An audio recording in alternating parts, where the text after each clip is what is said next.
Welcome to the Deep Dive. This is where we take source material that you find interesting and we really unpack it. Yeah, try to get beyond the surface, find the key insights, the knowledge hidden inside. Think of it like getting a really good grasp of something efficiently. And today, we're looking at something quite unique. It's a YouTube transcript from the Shriji Talks channel. Right, the title is Rajasthani Haunted Family Secrets Finally Revealed Horror Story Podcast, Dr. Trishla Chaturvedi. Quite a title. It is, and it sounds like a straight-up horror story, but honestly, it digs into much more. Cultural beliefs, how people interpret, weird events. Exactly. So our goal here isn't to say, oh yes, ghosts are real, or no, they're not.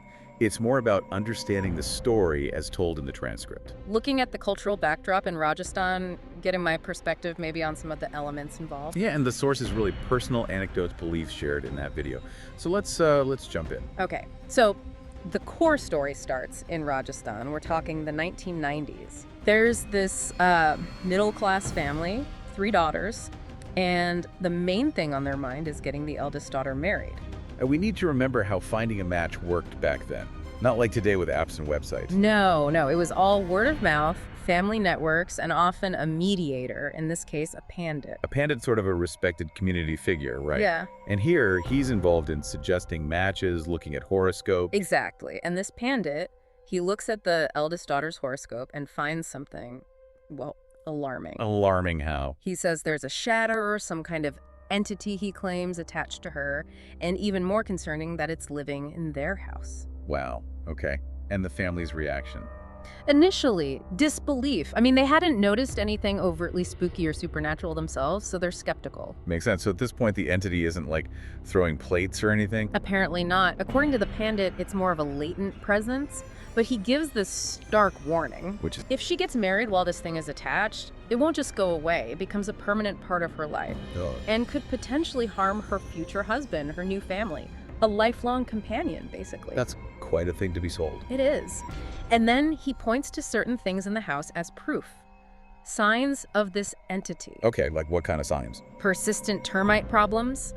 And rust appearing on iron objects. Termites and rust. Yeah, and he links these directly to this negative energy establishing itself in the home.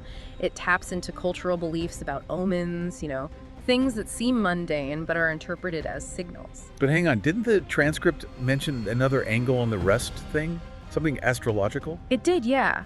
It mentions a possible link between the moon and Saturn in her birth chart that could, astrologically speaking, cause issues like rust on iron. So right there you have 2 potential explanations, Yeah. Supernatural entity or astrology. Precisely. Which adds a layer of complexity straight away, doesn't it? Is it an omen? Or is there another, perhaps more grounded explanation? But the pandit's interpretation, that seems to be the one that stuck with the family. It seems so. It planted that seed of fear. And it's a great example of how, cultural stories give us ways to understand things that go wrong, even if other explanations exist. And that fear, it sounds like it started to grow. The transcript says, after the pandit said all this, the family started noticing strange things. Exactly. The power of suggestion, right. Once you're looking for something, you're maybe more likely to interpret ambiguous events in a certain way. A creek isn't just a creek anymore. So they're getting more scared. What do? Well, they decide they need more help. And they turn to a tantrik. Guided, actually, by the same pandit who made the initial diagnosis. Okay, a tantric. That's someone who uses, like, rituals and specific knowledge for spiritual things, right? Generally, yes. Esoteric practices, sometimes for healing, sometimes for other interventions. And this tantrik's assessment, it ramps things up considerably. How so? He doesn't just say it's a shadow. He says the daughter's under a curse or maybe has a jinn attached to her. A jinn. Like a genie, but maybe not the friendly kind. Well, in many traditions, jinn are powerful, often unseen beings. And this tantrik claims this jinn won't just cause trouble, it could actually kill her husband if she marries. Whoa. Okay, so the stakes just got way higher. From a vague shadow to a potentially murderous jinn. Yeah, quite the escalation. Fear really seems to be driving things now. And the tantric, he offers a solution, presumably. He does, a very specific ritual, Yoni Puja, for purification. Yoni Puja. Can you explain that a bit? The transcript mentions Kadam too. Right, Kyoto is noted as a significant place for Tantra and this type of worship. Yoni Puja itself involves ritualistic worship focused on the female generative power, Shakti. It's rooted in specific Tantric traditions. It might sound, well, unusual to those outside that context. Okay, and what did this ritual involve for the daughter? The instructions were quite precise. She had to wear clothing of a single color from her undergarments outward. Same color, okay. And bring specific offerings. Sweet pan was mentioned, other things too. But why? What was the tantric's reasoning for this specific ritual? This is where it gets really interesting and maybe a bit disturbing. He explains the entity, the jinn, needs to form a kind of relationship with the daughter before she marries. A relationship With the entity. Yes. His logic, as presented, was that this premarital connection was necessary to then separate the entity from her later. I'm not sure I follow that logic. Well, his claim was, if this didn't happen, the entity would gain total control after the marriage, become inseparable, impossible to remove. So it sounds like he's using their fear. Marry her off now, and it's disaster. Do this ritual first. And maybe there's a chance. It's a very fear-based argument, playing right into their worries about her future. And the family, they must have been terrified. Did they go through with it? They did. Understandably feeling desperate, they followed his instructions. What did the ritual actually look like? The transcript mentions her lying down inside a circle. Some actions took place, but they aren't specified in detail. But she was told she might feel or sense an entity during the ritual, and she was instructed to accept it, almost like accepting it as her husband, just for that moment. That is deeply unsettling, just the idea of it. Extremely. And, well, what happens after this ritual is where the story takes an even darker turn. Oh no, what happened?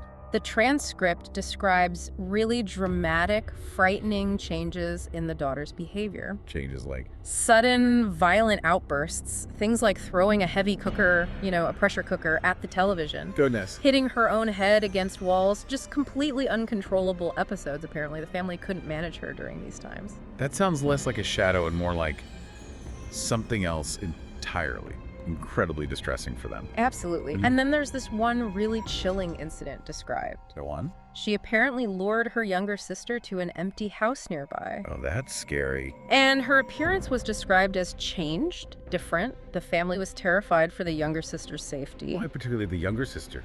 Based on this belief, mentioned in the source, that weaker individuals' children, maybe the frail, are more vulnerable to being influenced or harmed by such entities. Ah, I see. That adds another layer of fear.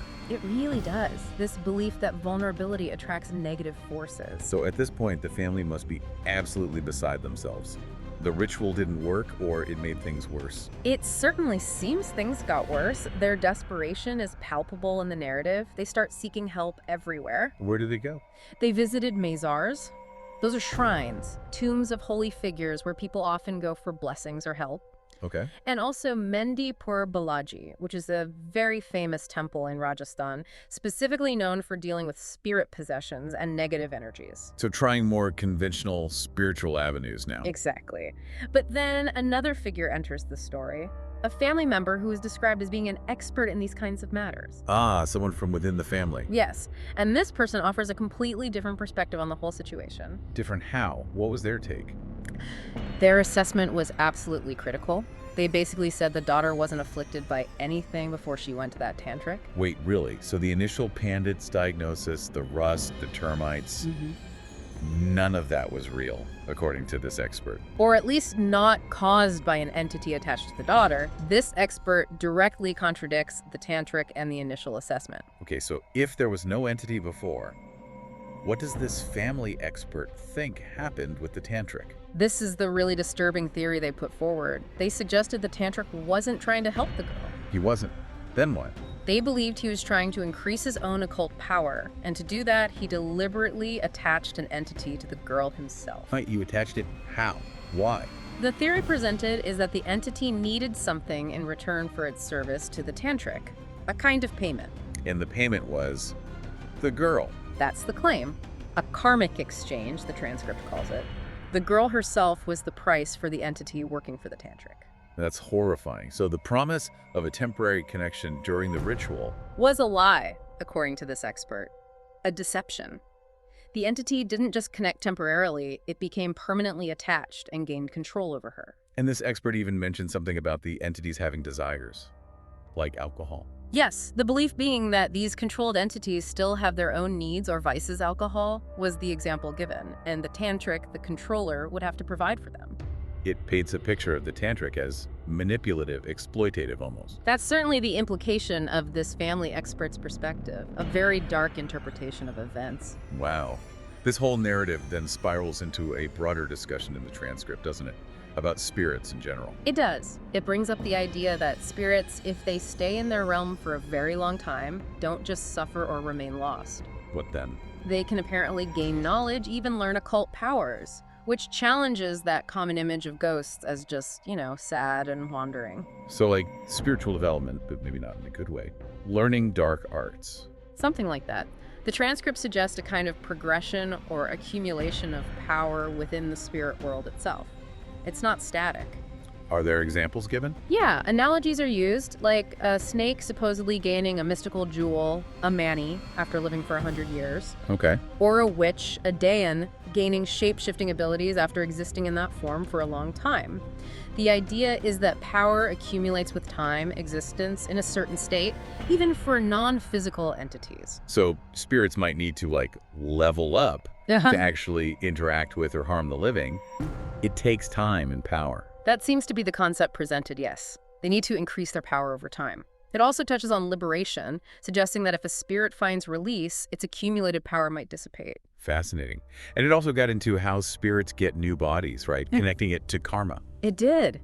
Linking reincarnation to the individual's karma, the state of their soul at the moment of death. And it wasn't just a simple do good, get a good rebirth kind of thing. No, much more complex. It emphasized the accumulation of karma over many lifetimes, not just the last one, debunking that simplistic view. And they even tied this into everyday problems, like relationship issues. Yeah, suggesting things like difficult marriages or someone struggling to commit could have roots in karmic debts from past lives. Maybe someone broke up relationships in a past life, and now they face similar issues. It shows how deeply these ideas can permeate understanding of, everything. Absolutely. And it mentions astrological watchers too, Shani, Saturn, and Ketu, supposedly keeping a constant tally of our good and bad deeds. Like cosmic accountants. It paints this picture of a very intricate system where actions have long-lasting consequences, observed and recorded. Okay, but let's bring it back to the daughter in the story. After all this, after the family expert's assessment, what happened to her? Well, tragically, according to the transcript, the consensus among the experts consulted later was that her condition was untreatable. Untreatable. The entity was just stuck. Permanently attached, yes. That was the conclusion reported. Oh, that's awful. What did they advise the family? The advice given was heartbreaking. Isolate her from her younger sisters.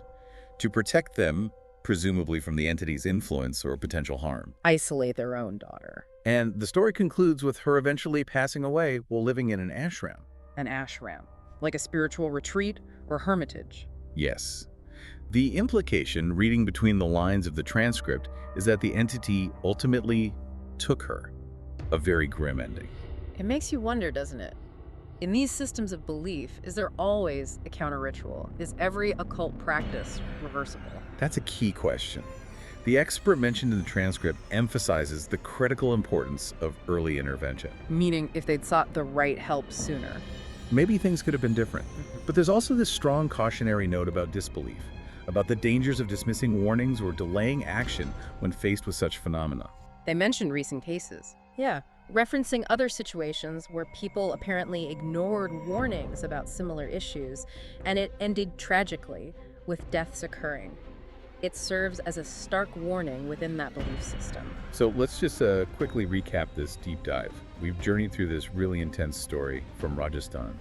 A family's terrifying experience, their encounter with what they perceived as supernatural forces, starting with a pandit's warning. Then the involvement of a tantric, the ritual that seemed to make things worse, these disturbing behavioral changes. The conflicting diagnosis from a family expert suggesting manipulation, the broader beliefs about spirits and karma. And ultimately, this really tragic outcome for the eldest daughter. And it's crucial, as we said at the start, to remember we've been exploring the narrative and the beliefs presented in that YouTube source. Right, our aim wasn't to validate or debunk the supernatural claims themselves, but to understand the story, the cultural context, the power that belief and suggestion can hold, and the different ways events were interpreted even within the source itself. Which definitely leads us, and hopefully you, with something to think about. Consider that immense power of belief. Yeah, and how cultural narratives provide frameworks for the unexplained. Think about the consequences of fear, of desperation, when people are searching for answers. And maybe reflect on those different lenses we saw, the purely supernatural explanation versus the hints of psychological stress, social pressure, or even manipulation. It's certainly a lot to mull over.